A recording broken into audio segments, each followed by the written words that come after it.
Bienvenidos a nuestra serie de diálogos para la igualdad de las mujeres. Mi nombre es Ana María Vargas, soy la directora de investigación del Centro Sueco para la Democracia Local. Conmigo se encuentra hoy Augusto López Claros. Él es un investigador que ha escrito un libro que se titula Igualdad para las mujeres, prosperidad para el mundo.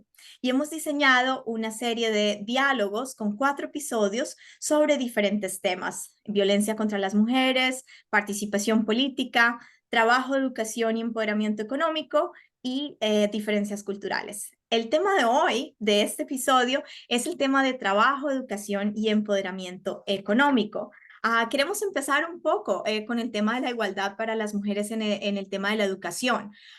Sabemos que las mujeres cada vez están más educadas, acceden a la educación. ¿Cuáles son las consecuencias económicas de ese acceso a la educación para las mujeres? ¿Cuál ha sido el resultado? Mira, Ana María, es cierto de que en las últimas décadas se ha hecho mucho progreso en educar a las niñas y a las mujeres. No hemos llegado todavía a una igualdad completa, especialmente en vías de desarrollo, ¿no? Hay todavía una brecha importante, especialmente en educación superior, pero, digamos, se ha hecho progreso. Eso es innegable y hay que celebrarlo, ¿no? Um, Hay unos estudios muy interesantes que se han hecho para responder directamente a tu pregunta respecto de qué es lo que ocurre cuando la mujer se educa y luego se integra a la fuerza de trabajo, ¿no? Y es básicamente algo muy interesante, y es de que hay una especie de redistribución del poder político que hay dentro del seno de la familia, ¿ya? ¿Qué quiero decir con eso? Que, por ejemplo, si tú tomas, por así decirlo, 1000 familias, ¿ya? Y las divides en dos grupos utilizando un criterio. Si la mujer trabaja y por lo tanto contribuye al ingreso de la familia o no, ¿ya? Entonces, un grupo la mujer está trabajando, en el otro la mujer es, digamos, un perfil más tradicional de una persona que está cuidando a los niños, haciendo labores de casa, pero no contribuye al ingreso de la familia, ¿ya? Lo que se han demostrado en estos estudios es de que en aquellas familias donde la mujer contribuye al ingreso de la familia, tiene un poder político más grande, llegado el momento de decidir cómo se asignan esos recursos, cómo se utilizan esos recursos, ¿ya? Lo cual tiene sentido, es intuitivo, digamos, uno puede entender de dónde viene eso. Una mujer que está trayendo, digamos, una parte importante de los ingresos de la familia, digamos, tiene más autoridad, siente que tiene más derecho para decidir cómo se utilizan esos recursos. Y en estas familias se gasta más en educación, se gasta más en salud, digamos, se ahorra, tienen hábitos de ahorro más sanos y digamos, con mejores perspectivas para el futuro. E incluso si tienen recursos excedentes que los utilizan para inversiones, estas inversiones son más rentables que las inversiones de las familias donde solamente el hombre tiene la mayor injerencia para decidir cómo se utilizan estos recursos, ¿no? Y todo esto tiene implicaciones económicas. Si se invierte más en la educación de los niños, esto es una inversión digamos, en el crecimiento económico a futuro, ¿no? Entonces, eso es muy importante. Los datos, digamos, establecen una conexión muy directa entre educación de la mujer, incorporación a la fuerza de trabajo y crecimiento económico.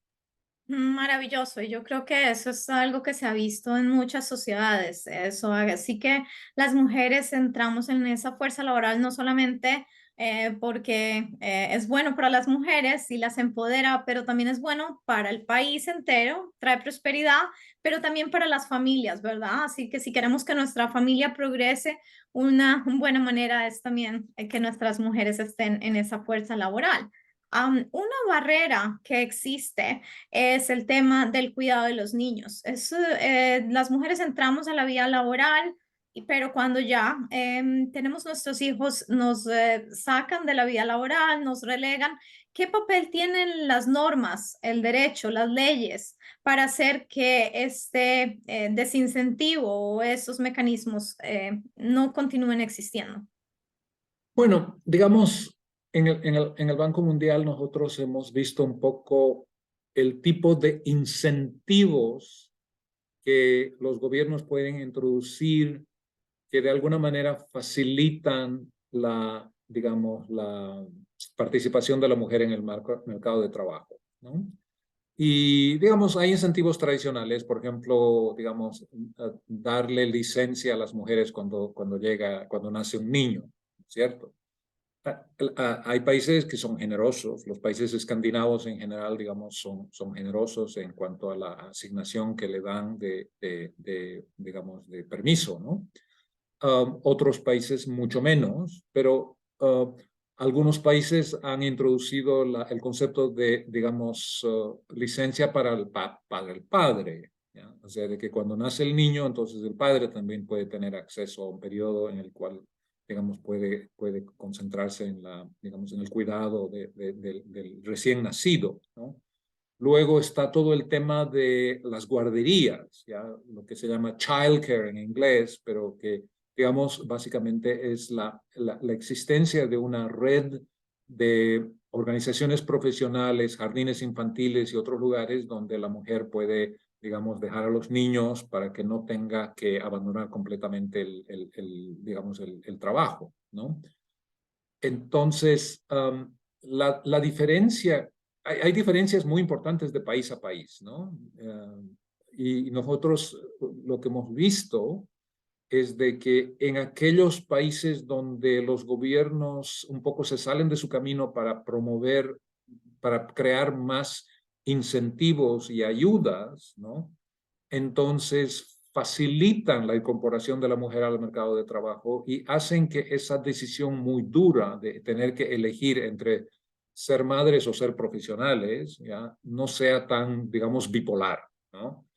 Donde ellas puedan, tal vez después de un periodo inicial de algunos meses, ¿no? Donde el niño requiere cuidados muy intensos, ellas puedan gradualmente regresar al mercado de trabajo, reintegrarse y tener una vida más completa, ¿no? Sí, es un tema muy interesante porque vemos incluso como a nivel local en los municipios, si hay la posibilidad de tener más mujeres en el mercado laboral, hay más ingreso también en materia de impuestos para el municipio que se pueden a su vez reinvertir. Muy interesante. Hay una cosa que escucho yo trabajo con gobiernos locales en diferentes países y he estado recientemente en Tanzania y uno de de las personas que entrevistaba me contaba que tienen un programa que es del 10% de lo que recolectan ellos de impuestos, tienen que dedicarlo para programas para las mujeres, para los jóvenes y para las personas con discapacidad. Es mandatorio por la ley. Y entonces me decía él, si ves cómo discriminan a los hombres, porque no hay un porcentaje ahí para los hombres.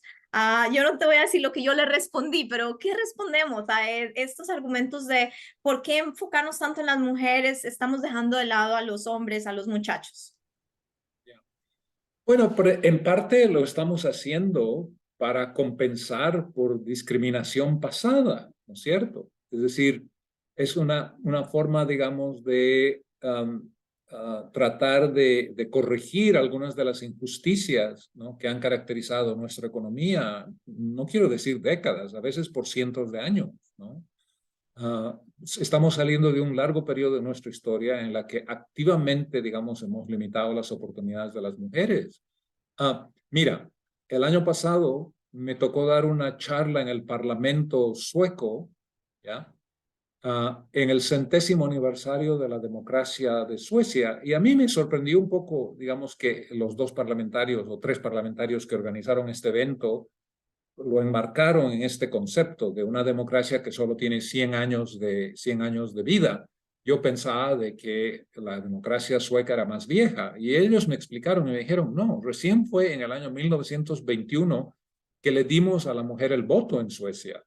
¿Ya? Antes de eso, mitad de la población no tenía derecho a votar.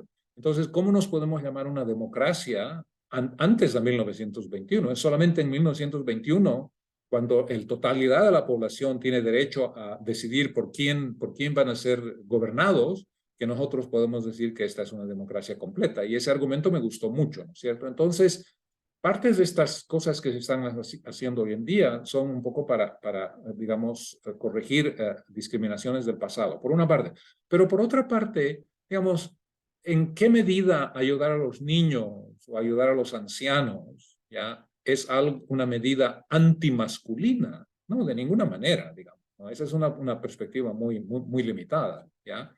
Y, digamos, gastar recursos para crear guarderías, para facilitar el ingreso de la mujer a la fuerza de trabajo, es algo que ayuda al bienestar de toda la sociedad, incluyendo el de los hombres. Si yo soy un marido y el gobierno local va a invertir recursos para que mi mujer pueda regresar a la fuerza de trabajo más rápidamente porque hay gente profesional que va a cuidar de mi niño, eso me beneficia directamente a mí como marido, ¿ya?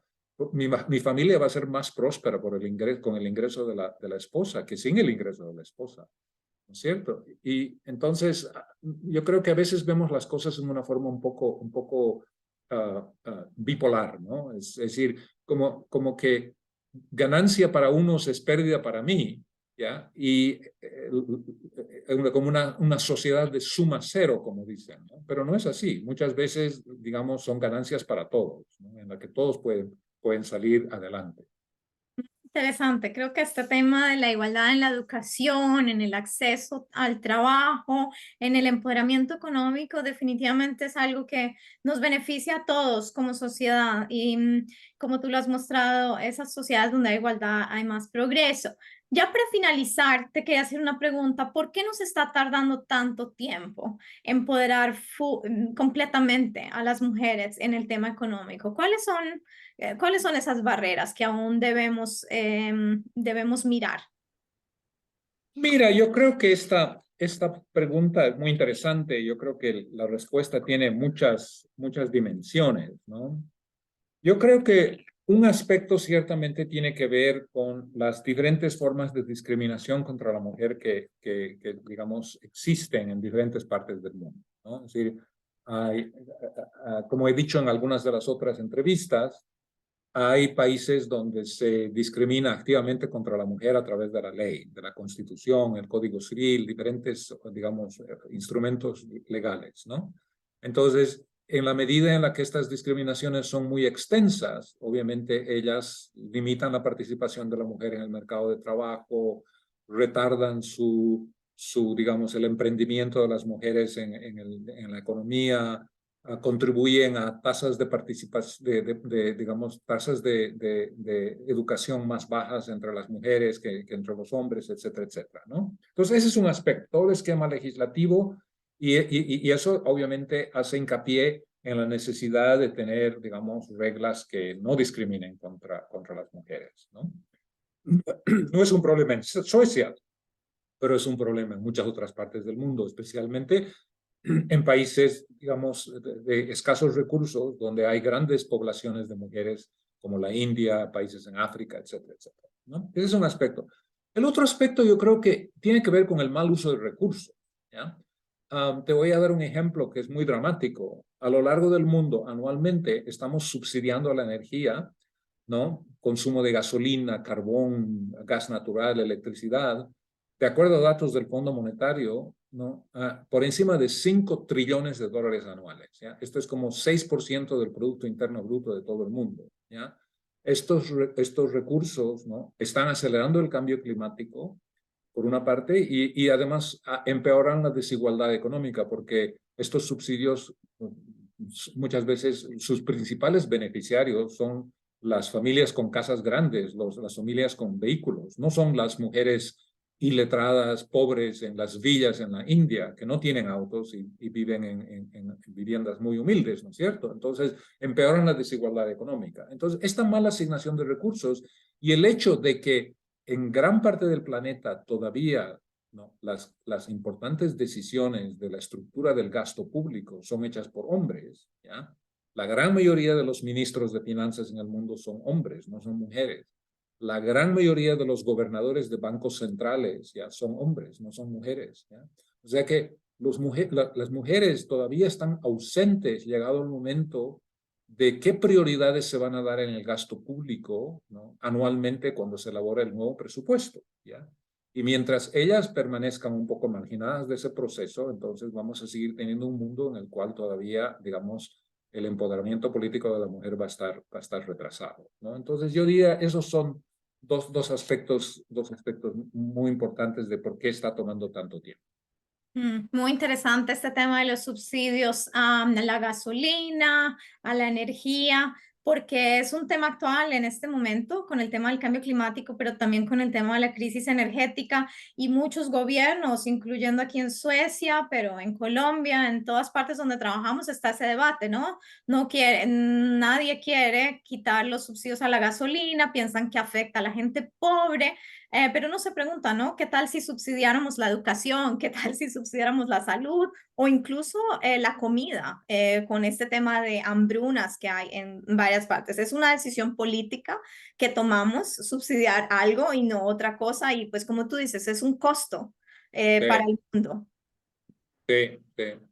Bueno, muchas gracias por este episodio sobre la igualdad para las mujeres. A todos ustedes que nos están escuchando, muchas gracias también por estar aquí. Y esperamos que vean los otros episodios sobre violencia contra las mujeres, participación política y diferencias culturales. Gracias, Augusto. Muchas gracias, Ana María. Un gusto hablar contigo.